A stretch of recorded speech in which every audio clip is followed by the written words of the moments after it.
ડભોઈ તાલુકા pensioner મંડળની વાર્ષિક 49મી સાધારણ સભા મળી હતી, જેમાં સિનિયર સિટીઝનોને સન્માનિત કરવા સાથે પેન્શનને લઈને પડતર પ્રશ્નો બાબતે સ્થાનિક ધારાસભ્યને રજૂઆત કરવામાં આવી હતી। ડભોઈ તાલુકા પેન્શનર મંડળની 49મી વાર્ષિક સાધારણ સભા મળી હતી, જેમાં ડભોઈના ધારાસભ્ય શૈલેષ મહેતા હાજર રહ્યા હતા। આ સાધારણ સભામાં 70 થી 80 વર્ષના સિનિયર સિટીઝનોને સન્માનિત કરવામાં આવ્યા હતા।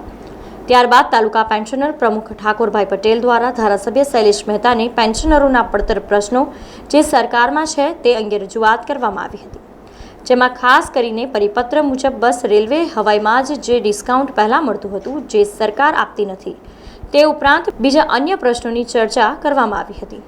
જ્યારે ધારાસભ્યએ તમામ રજૂઆતો સાંભળી સરકારમાં રજૂઆત કરવા અને પ્રશ્નો ઉકેલાય તે માટે ખાતરી આપી હતી। આ પ્રસંગે વડોદરા જિલ્લા કેળવણી મંડળના પ્રમુખ શશિકાંત પટેલ, નગરપાલિકા પ્રમુખ બિરેન શાહ સહિત આગેવાનો અને સિનિયર સિટીઝનો મોટી સંખ્યામાં ઉપસ્થિત રહ્યા હતા। જે પ્રશ્નો સરકાર લેવલે પેન્ડિંગ છે એની પણ ચર્ચા કરવામાં આવી છે અને એમને ખાતરી પણ આપવામાં આવી છે કે જે કંઈ સરકારમાં પેન્ડિંગ પ્રશ્નો હશે ધારાસભ્ય તરીકે એમના પ્રશ્નોમાં તમામ સહાય કરવામાં આવશે।